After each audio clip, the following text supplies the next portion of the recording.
कडुलिंबाचा पाला ठेचला, त्याचा रस काढला, पंपात भरला आणि आता एक फवारणी चाले. आणि आता या भेंडीला अजिबात कीड लागणार नाही. कसा ते पुढे सांगतो, व्हिडिओ पूर्ण बघा. तर राम राम मंडळी, आज आम्ही करणार होतो नीम स्प्रे.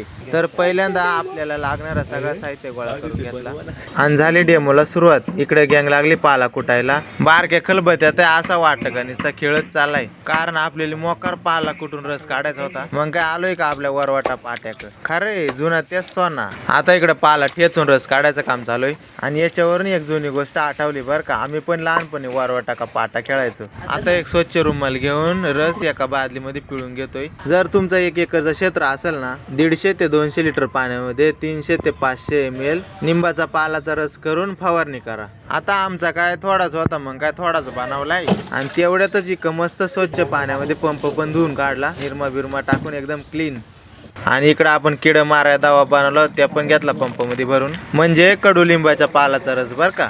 आणि इकडे पंप गुंतून झाला, श्लोक फवारणीसाठी तयार. आता मी तुम्हाला सांगतो याचा फायदा काय. आता बघा, आपण पीक हावसान लावतो आणि मावा, थ्रिप्स, पांढरी माशी, तुडतुडे यांसारख्या वेगवेगळ्या कीटक त्याच्यावर अटॅक करतात आणि किडी लागतात आणि मोठं नुकसान होत आहे. हे बघा स्क्रीन वरती अजून फायदे. चला मग तुम्ही पण कडुलिंबाच्या पाल्याचा रस करून फवारण्या करीत जा आणि मला पण फॉलो करीत जा.